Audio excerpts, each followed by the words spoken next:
Welcome everybody.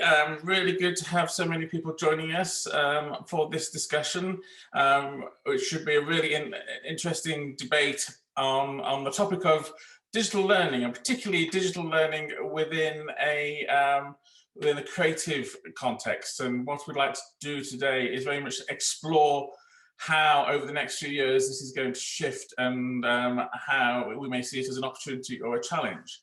My name's Tim Jones, and I'm going to be moderating this discussion, and the two experts we have with us today to help lead this discussion. We have Justin Cooke, who is from FutureLearn, where he's the Chief Content and Partnerships Officer, and we're also lucky to have Oliver Janoschka, who is Managing Director, and the English translation is the Forum for Higher Education in the Digital Age. I have been practicing my German a little bit, so is it a Hochschulforum Digitalisierung? Close enough, hopefully. Let's say we practice that some more, but I need to practice a bit more. I'm sorry, Oliver. I'm sorry there. What we'd like to do is we're going to kick off asking both Oliver and Justin just to share some of their views. They're obviously both really experienced in this space and have different perspectives on maybe what they see as some of the future trends in digital learning, and then we're going to have a discussion about that and then deep dive particularly into the arena of creativity and innovation and the opportunities and challenges there. We will be having a Q&A at the end of the session, so please at any point do put any questions you have into chat, and I'll be selecting some of those to bring into the room. So we're going to lead with some very short pithy points of view, and then we'll get into a debate that will open up. So Oliver, can I invite you to kick off and share a couple of thoughts as to where you see digital learning in the future? Sure. Thank you, Tim. And hi, everyone. It's a pleasure to be with you, globally connected on this exciting topic that I feel very passionate about. I must admit, though, I would have loved to have you here in Berlin, where I have my office, where I'm working, and I'm hoping that there will be some other years to do that. So when I was preparing for today, I thought I'd bring you two quotes from German chancellors. One of them, Helmut Schmidt, once said, "If you have a vision, go to see a doctor." And the other one, Angela Merkel, the current one, said, or is quoted saying, "The internet and new technologies are a kind of Neuland, uncharted territory, and we need to grow as societies to deal with these opportunities." And I feel both of them are right in a way. They set the scene. And I was thinking, what can I bring with this topic? And so one conviction that I want to share is the future is already here. We are just not trained enough to see it. So this is an interesting question. What is maybe small out there right now? What are your experiences with it? I love to get into a discussion. And just from my work in Germany, I have some insights that I want to share. So on a meta level, I feel like Justin is going to add on in a second. We see a plurality of stakeholders that connect, that are collaborating. We see a data-driven approach. So as well for research, as for the learner, as for the institutions and the governments, there's a lot of things to learn from this data. And this is going to be very interesting in the upcoming years. I believe as a Bildungswissenschaftler, as an educational scientist, learning designs are going to change dramatically. So we have community as a key element. Where is the experience? Where are the peers that are connecting? And how is the design of this looking like? We have more collaborative learnings where you also have problems solved, where you have challenges. So if you think of the SDGs, major issue, we all wish that education will tackle that, will translate that into new provisions. We see the micro-credentials. I'm sure Justin is going to touch that. On an institutional level, I believe we have a more networked approach. So the institutions among themselves collaborate more intensively, and I can see that happening already, but also with external partners like FutureLearn, like EdTech, like different organizations that professionalize in a way the provision. And what I find interesting from Corona, we say now that it's moving from blended learning to a blended university. So if I look at the campus institutions, they will blend and mix much more systematically the best of the two worlds. So how can you face-to-face interact with an added value, and how can you use the digital tools and how to connect them? Last not least, the students are in the driver's seat. They have more options, they have more possibilities, it's individualized, and last not least, it's going to be more ownership. So we can see already students that co-create, that are actually designing their own learning pathways. And I think this is a productive force that I would be happy to discuss. Thank you very much. And over to you, Tim. Brilliant. Thank you, Oliver. Really, really good. Justin, can I ask you to join in and share some initial thoughts, and then we can build on these? Absolutely. Thanks, everybody. Great to be here. Hopefully you can see my slide. There's just a few little sort of nuggets I wanted to kind of share with you, as well as speak to. So, I think we're all very well aware of the kind of catalytic kind of effect of Corona really on sort of digital and creative learning. I think, for us, I thought this was a great quote from our report that we created, the Future of Learning report, from one of our partners, Mark Brown. There are some that would argue that we're in the post-digital world, so we need to lose the word digital. It's just the world we live in. Has digital learning become the default? Has it just become ubiquitous? Has it kind of almost got to a point now where there is no other form of learning? And I guess the other thing for me linked to that sort of word digital is, here, are we talking about the future of digital creative learning, or are we talking about learning digital creative? And I think that's a really interesting point, something that sort of Oliver mentioned briefly there, which is that sort of as we think about this kind of post-digital world, we need to think about sort of our own ability to not just teach in that world, but also learn. And one of the two digital skills we all need to kind of become accomplished in is the ability to teach digitally as well as to learn digitally. And I think these two stats at the top of this slide here, I think as well, really, I think represent the fact that sort of digital learning has entered the consumer mainstream. It's become alongside subscriptions to Netflix, to Spotify, to online banking. It's into the kind of the general sort of vernacular of our lives and our work. And these stats here, I think, really back that up. More than 50% of UK adults believe online learning provides them with similar benefits to traditional education. Would we have seen results like this 12 months ago? And even more interestingly, 75% of employers are more likely to hire applicants with an online education post-pandemic than before the pandemic. And then I also think there's a very interesting point here to make around new audiences and the next generation, who are living and breathing and know no other than online learning. And not just thinking about them using the medium, but also the fact that they're very, very, very invested in professional development and career-related training, 2 times as much as older generations. But it's, of course, again, evidenced up in terms of looking at the data. And 82% of the jobs advertised in the UK require digital skills. 40% of the global digital workforce are looking to make a major pivot or career transition in the next year. And 6 to 12 are the average number of jobs per lifetime. That's a huge increase. And so in order to kind of navigate that professional journey, that career journey that we're all going to take, we need to have a lifetime kind of approach to the way that we think about learning. And the lifetime learning journey is, again, I think here. When we think a little bit about the how, and I think Oliver made this point as well, I think, when we think about digital learning at FutureLearn, we really think about how we can try to harness the real powers of traditional learning. And, for many of us, I think that is about establishing a fantastic kind of community of practice. And we try to bring this to life through a social learning experience that enables us to really kind of draw on the best of kind of campus-based learning, having a dialogue, having a conversation, expert knowledge, peer-to-peer discussions, knowledge sharing, and collaboration.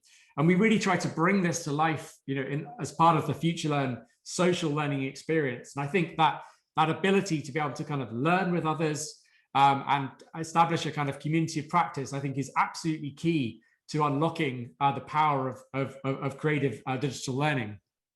Diving into the sector, we thought we'd just sort of share some of the insights that we generate sort of when we think about the what should we be creating for learners to learn. Here's a data-driven spotlight into the creative arts and media sector. We know that if we get the right sort of recipe for the course, we can expect to see more than 100,000 enrollments per course that we create. Huge audience size globally, and to date, we've had more than 7 million enrollments in that sector. And then digging deeper into the topics, what are the topics that we need to hone to develop the skills for the jobs, and therefore what are the courses that we need to create? Again, using our algorithms and our data, we're able to help our partners determine what they should be including in the courses that they create. So that data-driven approach. And just wrapping up briefly, Oliver mentioned micro-credentials. What we're also seeing is this incredible convergence of industry and academia, both sides, I suppose, recognizing the value that the other party has to ensure that we're building out relevant skills-focused content with real subject matter experts, but also with the rigor, the context, the challenge of what great higher education institutions bring to the table. And here is an example of exactly that on the FutureLearn platform.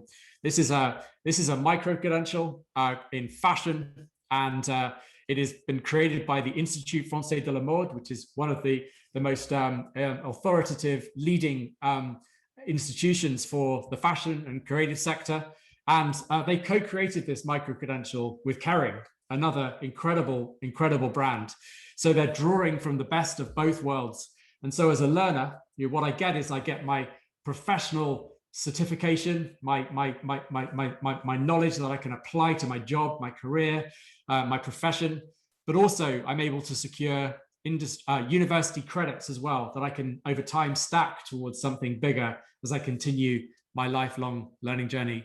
And the last thing I just wanted to touch on was just really, I suppose, in a sense, the challenge that we still have. We've, over Corona, we added more than 7 million learners to our platform, but it took us 7 years to get to 10 million and 1 year to get to 17 million. So it just shows you the explosion we've seen, but we still have a long way to go. There are over 4 billion mobile global internet users. Mobile as the learning device of by default, for the globe is a reality. We're also seeing a huge increase in usage across the global south, and our biggest request is to take that online learning, that digital learning offline, so that it can be done without having an internet connection. And there you can see some of the big markets that we're really growing fast in. So hopefully that's some food for thought. Back to you, Tim. Terrific. Thank you, Justin, and thank you, Oliver. I've got loads of questions and thoughts here, but can I just sort of start off? That's really interesting to see what the past 12 months, the past 18 months has done to accelerate things. I just wondered if we move forward, let's say another 5 years. Oliver, you said, effectively, the world of digital is already here, and it's about changing how we actually design learning. Do you see that we'll be in a 100% digital learning environment in 5 years' time, or is it still going to be that much used word of hybrid where there'll be face-to-face and digital combined? What's your view, Oliver, about the 5-year trajectory here? Well, I feel it depends maybe from where you look at it. I, in a sense, represent the German scenery, right? So we see a public financed educational system. We see a strong tradition on this campus-based provisions. And I do think that this is gonna be there in 5 years. I mean, we had this discussion 10 years ago when the MOOCs initially came up that the universities are over. I don't see that.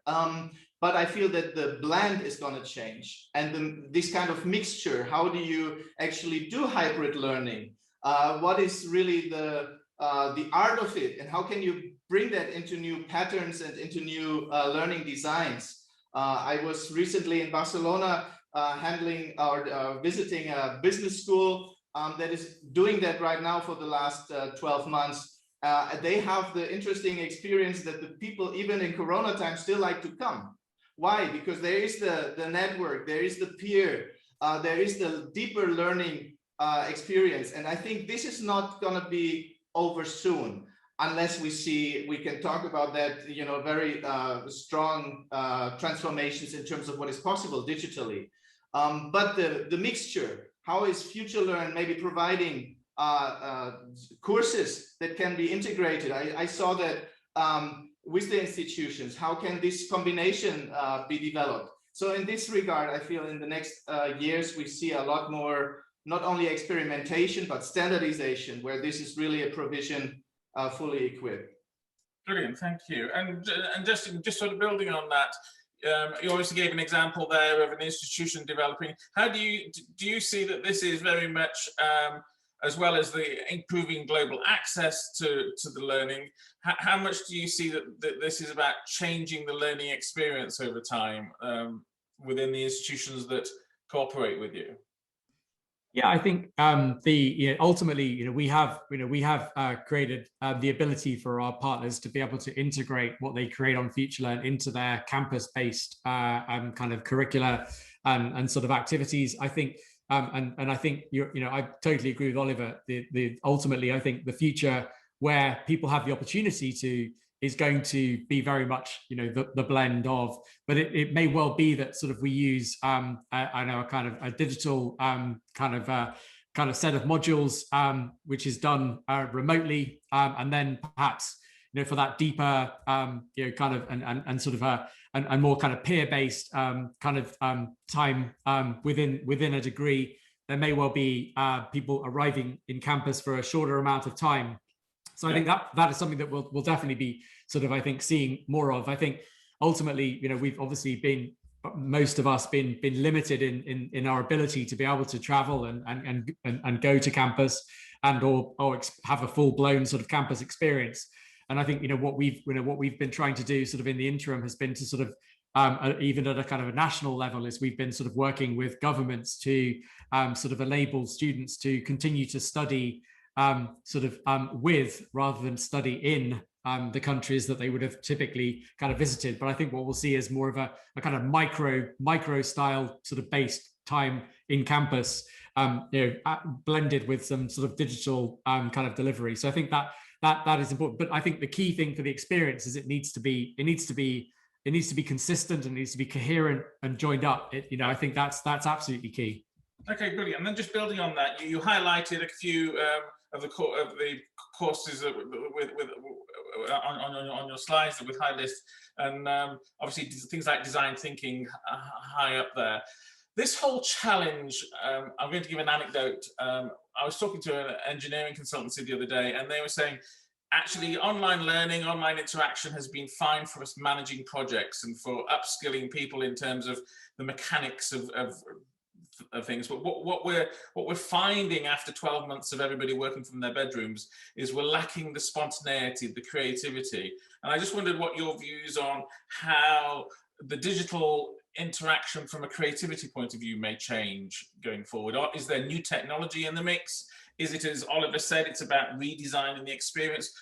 What is it that's going to either bridge that gap or do something different? Oliver, do you want to go first on this one? I'm very happy to. Okay.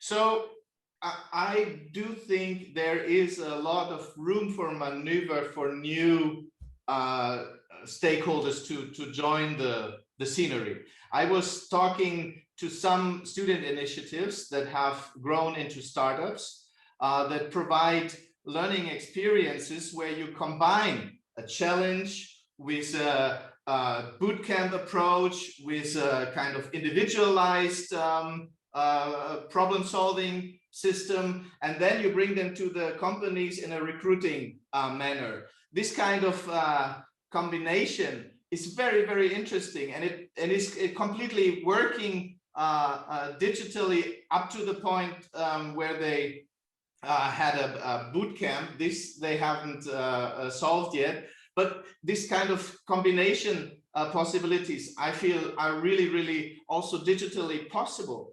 And in this regard, it's maybe a question again of the design. How do you actually manage synchronicity, asynchronous, individualized options, as well as group work, and this whole creative universe, I would call it, is barely touched, at least in the German institutional scenery. And so this is what I meant with the collaboration potential. If they are ready for this sort of collaboration, there's a lot to discover. Terrific, thank you. Justin, your views? Yeah, I think I very much support Oliver's points of view there. I think that it's all in the way that we're designing the experience and the learning design itself. And I think Oliver's point around making sure that there's enough time for learning from the self, learning with others, and learning from your educator, and sort of getting that balance right.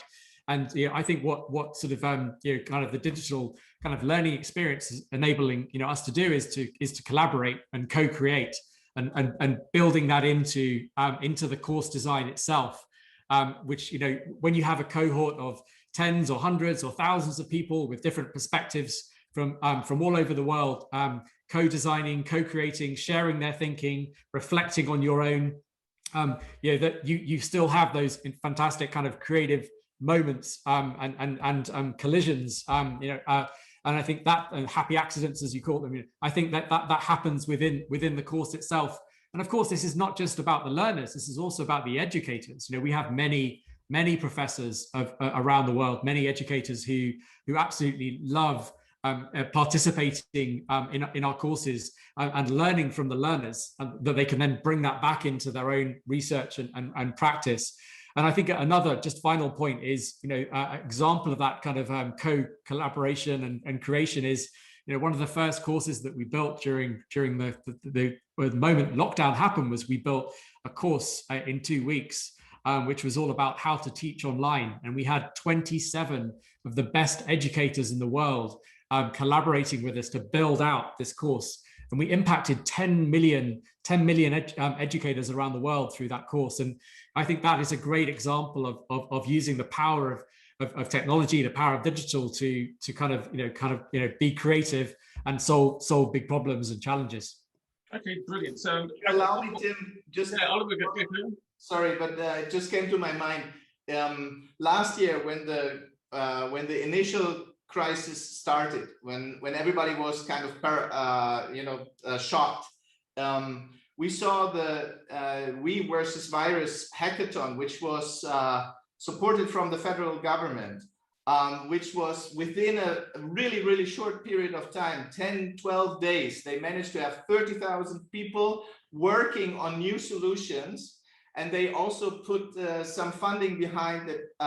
Afterwards, they were supported to maybe develop a real product, to make a startup, to have this initiative coming out. And these are really, really interesting showcases where in a very short period of time, completely digitally, they managed to get real problems solved and to work on that. And this kind of creative environment, if I would talk now with Rafaela and Hiraki together, in a half an hour, maybe we haven't solved everything, but I do believe that this potential is very, still to be discovered.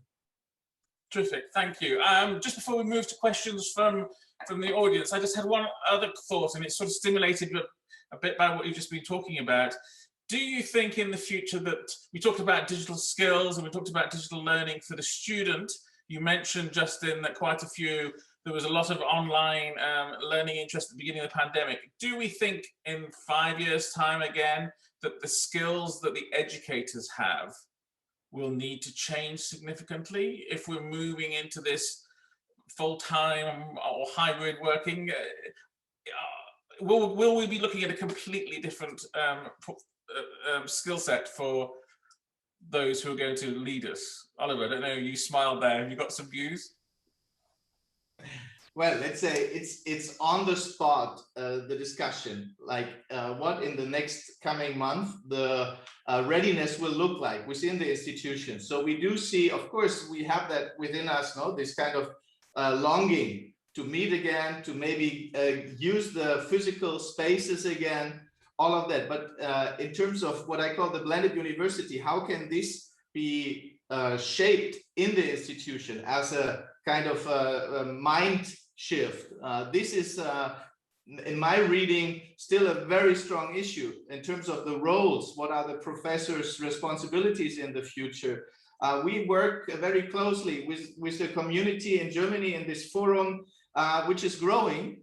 And I do think that they have like little, how to call it, like sparkles in the institutions. This is growing and people share experiences. However, if this is going to be mainstream in the sense of really as a whole institution to systematically review and maybe change, this is difficult, this is long-term, and this is something where I feel we see a lot of parallel trends happening, where also some may not follow this direction.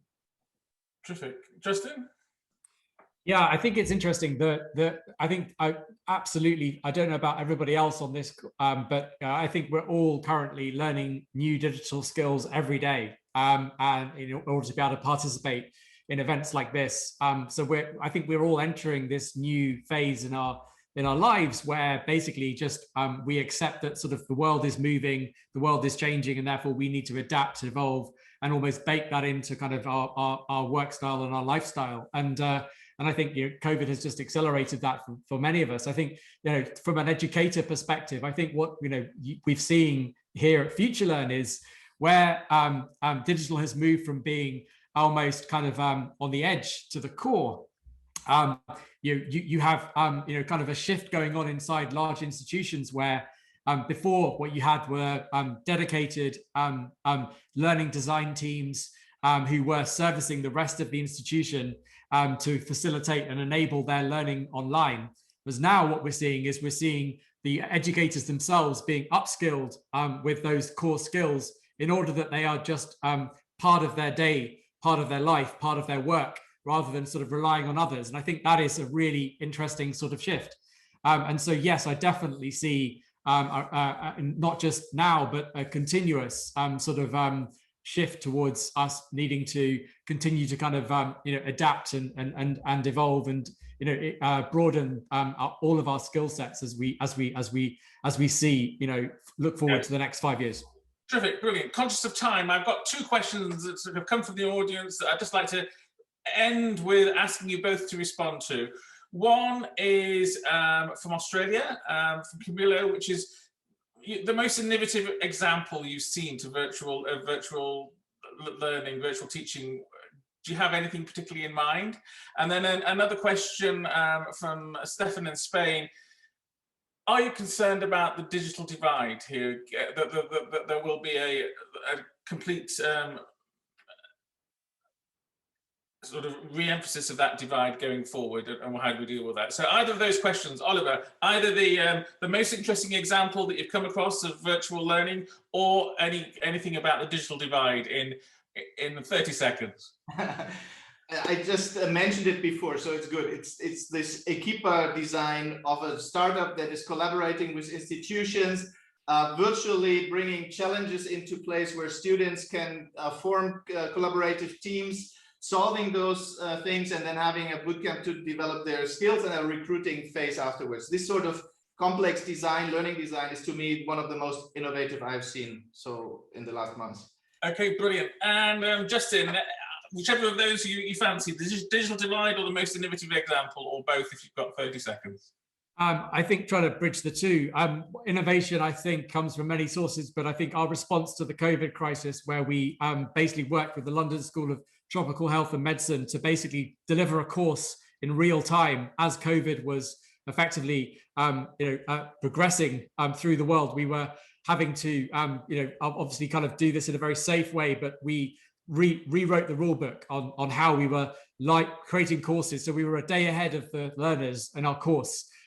we were having to rethink how we were capturing assets and video. We were live streaming elements of the course. So I think that was a huge amount of innovation. And there we weren't just changing lives, we were saving lives in terms of the output from that. So I think that was hugely innovative. And clearly the lives that were saved, the lives that were changed as part of that dissemination of vital knowledge around the world was to do exactly as that the question of kind of the divide. And that was a great example of how we can disseminate research, information, knowledge faster than ever before to try to overcome that divide. On the last point around divide, I think we've tried to ensure that we have huge changes to the way that we create our courses. Our educators are much more diverse and representative. Yeah. A great example of that is our coding courses. 16% of computer science graduates in the UK identify as female. On FutureLearn, 46% of computer graduates identify as female. So whilst there are massive challenges still to overcome on the digital divide, we have to stay focused on this. I think the biggest issue is ultimately hardware and physical internet access, which is outside of our own kind of gamut, really. Terrific. Oliver, Justin, we could go on and on and on. We've gone over time. I want to just say thank you so much. Really interesting. There's lots of discussions in chat. For everybody who didn't ask questions, your questions, sorry about that. We'll make sure they're in the mix, and after we'll be sharing the links around this afterwards. But on behalf of everybody, Oliver, Justin, thank you so much for your time, and thank you everybody for joining in, and look forward to continuing the conversation.